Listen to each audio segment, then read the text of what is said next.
নমস্কার বন্ধুরা, আমি শ্রাবণী আপনাদের সবাইকে স্বাগত জানাই আমার শ্রেয়াস কিচেনে। রোজ রোজ ভাত, ডাল, সবজি, মাছ বা মাংস এসব বানাতে ভালো লাগে না। মাঝে মাঝে মনে হয় একটা রেসিপি বানিয়ে নিই বেশ ভালোভাবে, যাতে সেটা দিয়েই খাওয়া হয়ে যায়। তাই আজকে সেরকমই মনে করে একটি পদই বানিয়ে নিয়েছিলাম। সেই রেসিপি আজকে আপনাদের সাথে শেয়ার করছি। এর জন্য প্রথমে আমি একটি পাত্রে 3 কাপ জল গরমে বসিয়েছি। তার মধ্যে একটা মাঝারি সাইজের পেঁয়াজ কেটে দিয়ে দিলাম। 6-7 কোয়া রসুন একটু থেতো করে দিয়েছি, সামান্য থেতো করে, আর 1 ইঞ্চি আদা দিলাম। ধনে পাতার ডাঁটি দিয়ে দিয়েছি, সাথে একটু পুদিনা পাতার ডাঁটি দিয়ে দিলাম। আর 1 চামচ সাদা জিরে, 1 চামচ মৌরি, 1 চামচ দিয়ে দেবো গোটা ধনে। তারপরে দিয়ে দিচ্ছি একটা ছোট এলাচ, আর সামান্য একটু দারচিনির টুকরো, আর 4টে লবঙ্গ দিলাম, তেজপাতা দিলাম, শুকনো লঙ্কা দিলাম। দিয়ে সামান্য একটু নুন দিয়ে এই জলটাকে অন্তত মিনিট 10 ভালো করে ফুটিয়ে নেব। দেখে হয়তো বুঝতেই পাচ্ছেন যে এটা ইয়াকনি পোলাওয়ের প্রিপারেশন চলছে। আমি কড়াইতে 3 টেবিল স্পুন তেল দিয়েছিলাম, তাতে 2টো মাঝারি সাইজের পেঁয়াজ ভেজে নিয়ে তুলে দিয়েছি। তারপরে এখন 2 চামচ তেল রেখেছি, তার মধ্যে ফোড়নে দিয়ে দিলাম সাদা জিরে, দিয়ে দেব লবঙ্গ আর এলাচ, দিয়ে দিচ্ছি তেজপাতা একটা ছিঁড়ে দিয়ে দিলাম। ফোড়নটা হালকা নাড়াচাড়া করে এখানে একটা পেঁয়াজ দিয়ে দিচ্ছি, স্লাইস করে কেটে নেওয়া মাঝারি সাইজের একটা পেঁয়াজ দিয়ে দিলাম। দিয়ে পেঁয়াজটাকে একটু গোল্ডেন কালার হয়ে আসা অবধি ভেজে নেব। পেঁয়াজটা হালকা রং ধরে এসছে, আর তারপরে এর মধ্যে দিয়ে দিচ্ছি, একটু হালকা গোলাপি রং হয়ে গেলেই তার মধ্যে দিয়ে দেবো আদা রসুন বাটা 1 চামচ। এই আদা রসুন বাটাটাও কষাতে থাকবো, তার সঙ্গে পেঁয়াজটাও ভাজা হতে থাকছে। তারপরে এখানে আমি দিয়ে দিচ্ছি আলুগুলো আমি এরকম করেই একটু কেটেছি, বড় বড় করে কেটে নিয়ে আলু দিয়ে দিচ্ছি। আলুটাকে আমরা 4-5 মিনিট ভালো করে একটু ফ্রাই করে নেব, বেশ একটু রং ধরে আসবে সেই সময় অবধি আলুটাকে আমরা ফ্রাই করে নেব। দেখুন এই যে আলুতে হালকা কিন্তু রং ধরে এসেছে, সেই সময় অবধি আলুটাকে আমরা ভেজে নিচ্ছি। তারপরে এখানে শুধু আলু দিয়েই করা যায়, আমার মনে হলো একটু কালারফুল করার জন্য আমি একটুখানি গাজর, সামান্যই একটু গাজর আর একটু বিনস দিয়ে দিলাম। এই গাজর আর বিনসটাকেও এবার আমরা একটু ভেজে নেব, হালকা ভাজা হয়ে যাওয়া অবধি। দেখুন একটুখানি এই আলুটাও বেশ একটু কালার ধরে এসেছে, আর এগুলিও ভাজা হয়ে গিয়েছে। 3-4 মিনিট আবারও ভেজে নেব। দেখুন এরকম বেশ ভাজা হয়ে এসেছে, একটু হালকা রং ধরে এসেছে। তারপরে এখানে দিয়ে দিচ্ছি 2টো টমেটো দিয়ে দিচ্ছি, তার সঙ্গে দিয়ে দেবো নুন, যাতে টমেটোটা একটু তাড়াতাড়ি নরম হয়ে যায়। এখানেই মোটামুটি একটু আন্দাজ করে নুন দিয়ে দিলাম, কারণ ওই জলটা বানাবার সময়তে আমরা কিন্তু একটু নুন দিয়েছি। জলটা ফুটিয়ে নিয়ে তারপরে মশলাগুলো সব ভালো করে ছেঁকে নিয়ে জলটাকে আমরা রেডি করে রেখে দেব। এই টমেটোটা একটু নরম হয়ে যাওয়া অবধি আমরা এগুলোকে ভালো করে একটু সাঁতলে নেব, যাতে টমেটোটা একটু নরম হয়ে যায়। এরপরে এখানে আমরা দিচ্ছি দই ব্যবহার নাও করতে পারেন, যেহেতু টমেটো ব্যবহার করা হয়েছে। আমি 2 চামচ মতো, যেহেতু 2টো টমেটো দিয়েছি তাই দইয়ের পরিমাণটাও কমই দিচ্ছি।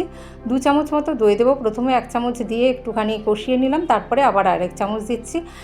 গ্যাসের আঁচটা লো করে দিয়ে এই সময় আমরা দইটা খুব ভালো করে এই মশলা দইটা আমরা এই সবজিগুলোর সাথে ভালো করে কষিয়ে নেব। দেখুন এই টমেটোগুলিও আস্তে আস্তে কিন্তু নরম হয়ে গিয়েছে, দইটাও ভালো করে কষানো হয়ে গিয়েছে। আর আমরা এই সমস্ত মশলা ছেঁকে তুলে নিয়েছি আর জলটা রেডি করে রেখেছি। এখানে আমি তেজপাতাটা বাদ দিয়ে বাকি সমস্ত মশলাগুলোর একটা পেস্ট বানিয়ে নেব, সেটা দিয়ে কিন্তু আমরা যে কোনো কিছু বানিয়ে নিতে পারি। এই পেস্টটার বেশ সুন্দর একটা গন্ধ বেরিয়ে আসে। তো সবজিগুলো বেশ মোটামুটি একটু ভাজা হয়ে গেল, তারপরে আমরা যে পেঁয়াজটা ভেজে রেখেছিলাম সেই পেঁয়াজের কিছুটা দিয়ে দেবো। আর এখানে আমি চালটা ভালো করে ধুয়ে নিয়ে মিনিট 30 অর্থাৎ আধ ঘন্টা মতো একটুখানি জলে ভিজিয়ে রেখেছিলাম। তারপরে জল থেকে তুলে নিয়ে চালটা দিয়ে দিলাম। চালটাও এবার এই সবজিগুলোর সাথে একটুখানি প্রথমে খানিকক্ষণ নাড়াচাড়া করে নেব। এইভাবে ভীষণই স্বাদের হয় এই ইয়াকনি পোলাও, খেতে কিন্তু বেশ ভালো লাগে।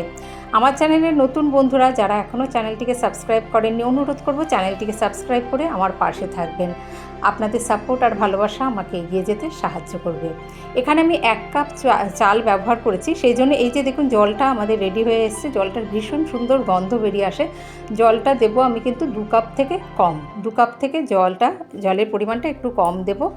দিয়ে তারপরে আমরা সব দেখুন একটুখানি প্রথমে মিশিয়ে নিচ্ছি।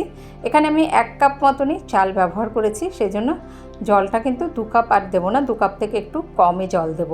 এবারে আর সামান্য একটু আন্দাজ মতো নুন দিয়ে দেবো, গরম মশলার গুঁড়ো দিয়ে দেবো, আর কিছু এখানে আমরা দেব না মশলা, যেহেতু জলটাকে আমরা সমস্ত গোটা মশলা দিয়ে ফুটিয়ে নিয়েছি।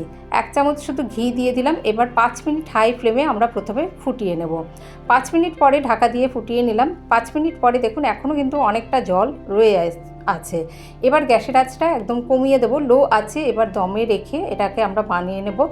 তার জন্য তখন আমরা এই যে বাকি একটুখানি ভেজে রাখা পেঁয়াজ দিয়ে দিচ্ছি, দিয়ে দেবো একটুখানি পুদিনা পাতা, একটু ধনে পাতা। পুদিনা পাতা না দিলেও হয়, আমার এখন বাড়িতে গাছে ছোট্ট ছোট্ট পুদিনা পাতা হয়েছে, সেই জন্য ভাবলাম ওই পুদিনা পাতা একটু দিয়ে দিই। আর ধনে পাতা ছড়িয়ে দিলাম, 2টো কাঁচা লঙ্কা দিয়ে দিলাম। এবার ঢাকা দিয়ে দিচ্ছি। দেখুন এই মুখটা আমি একটা লবঙ্গ দিয়ে আটকে দিয়েছি, মুখটাও বন্ধ করে দিয়েছি যাতে একদম দমে হতে থাকে। 10 মিনিট মতো পুরো আমরা প্রথমে লো আছে করে নেব, তারপরে গ্যাসের আঁচ বন্ধ করে দিয়েও আমি আরও 10 মিনিট কিন্তু এটাকে রেখে দিয়েছিলাম। এই একটি রেসিপি দিয়েই কিন্তু পুরো খাওয়া হয়ে যায়। দেখুন ঘরে থাকা জিনিস দিয়েই এই রেসিপিটি আমরা বানিয়ে নিতে পারি। এখানে শুধু আলু দিয়েই এই রেসিপিটি কিন্তু বানিয়ে নিতে পারেন। আর চাইলে এখানে সয়াবিন ভেজে নিয়ে দেওয়া যেতে পারে বা পনির ভেজে নিয়েও ব্যবহার করা যেতে পারে। আমি এটা আজকে কিচ্ছু আর ব্যবহার করিনি, এইভাবে মানে ইয়াকনি পোলাও বানিয়ে নিয়েছি আর তার সাথে একটু দই নিয়ে নিয়েছি, ব্যাস ঘরে পাতা দইয়ের সাথে এটা পরিবেশন করেছি। খেতে কিন্তু দারুণ হয়েছিল। রেসিপিটি ট্রাই করবেন, আশা করি আপনাদের ভালো লাগবে। ভালো লাগলে একটি লাইক অবশ্যই দেবেন, আর আমাকে সাপোর্ট করতে চ্যানেলটিকে সাবস্ক্রাইব করতে ভুলবেন না। যে সকল বন্ধুরা আমার পাশে আছেন তাদের জানাই অসংখ্য ধন্যবাদ।